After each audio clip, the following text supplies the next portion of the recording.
In any police investigation, you have victims, suspects, evidence, and then there's what happens in the interrogation room, the box. In there is a masterful game of cat and mouse, where the goal is supposed to be the truth. Now, you may have seen interrogations play out in some TV cop show, but you've probably never seen the real deal until now.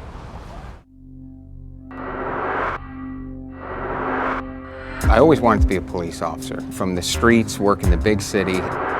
Houston Homicide Detective Sergeant Brian Harris knows the streets. There'll be another entrance on the back side. He knows how to fire a pistol, and he knows how to work a crime scene. Does Eric have a friend named Umberto? But his real talent comes out here in the interrogation room, or as the cops call it, the box. This is the box. What does this place mean to you? This is the place where it all happens. It can save a lot of families a lot of heartache. It makes sense out of all the nonsense of craziness of some of the deaths that we deal with. Harris is the Grand Inquisitor of Houston Homicide. He teaches his technique at the HPD Academy and to other departments around the country. How important is what happens in the box? In a courtroom, when a jury sees videotape or a written confession, it's the most damaging, I think, kind of evidence that there is. The police interrogation has been a staple of TV cop shows for generations. Is that what you tell yourself so you can sleep at night?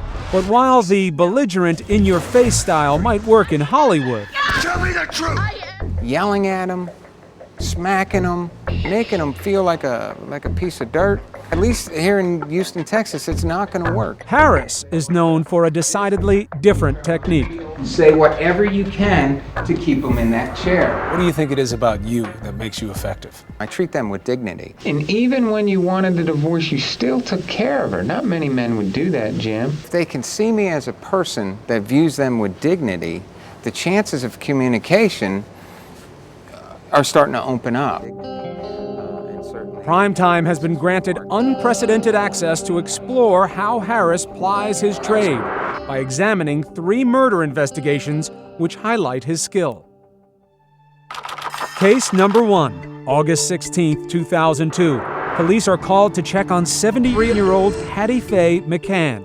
Neighbors say newspapers have been piling up on her doorstep. I walked in the house with HPD, and that's when we found my aunt laying face down on the couch and realized she was gone. An autopsy revealed murder. This is one of my favorite pictures. Her sister LaVon and niece Carol immediately suspected her estranged husband, James McCann. You could pick up on vibes that he wanted to get rid of my sister, just looked mean and hateful at her. Just daggers had come out of his eyes at her. Harris invites McCann down to the station. I'm Brian Harris. I needed to speak to Jim McCann because at this point in the investigation, I had very little physical evidence. Case number 2, August 9th, 2006. Police are called to a local park and discover the body of 15-year-old Jose Lorenzo. He was a beautiful and handsome boy. He was, and he is, my angel. Jose's cell phone records indicate that just before the murder, he had received numerous phone calls from a friend, 15-year-old Frank Spencer, who's brought in as the prime suspect. Police think the murder is gang-related. Frank is part of a gang, and the gang asked Frank to help kill his friend. Case number 3, July 18th, 2003. 4 young people are shot dead in the tranquil suburb of Clear Lake. After years of dead ends, police receive an anonymous tip leading them to this woman, Christine Paolilla, a close friend of the female victims, Rachel Colorutis and Tiffany Rowell. Somebody who some would say looks very innocent. How could this young girl, do such an evil act? Paolilla has fallen a long way since being voted Miss Irresistible by her high school classmates. When she's in the interview room here, very manipulative girl, manipulative liar. Before an interview begins, Harris makes sure the box is set up in a way that gives him a psychological edge. The walls are kept blank. When people are under a lot of anxiety, their mind can wander and focus on posters or pictures instead of focusing on you. The suspect's chair on straight legs, while the interrogator's is on rollers. Because I may start off being 3 to 4 feet away, but they're right about to confess. I may be within inches of them. And usually, just as he enters the room, Snickers bar? Food is huge. Harris likes to run a little experiment. If they have food in front of them, you don't want any of your food anymore, and they don't eat, or they're having a hard time eating, that tells me I might have a shot at this person. They have a conscience, they have a soul. Because how many of us, when we've been so upset, try to eat a meal? We'll come back. Christine Paolilla, for one, didn't even touch her drink. Take some water.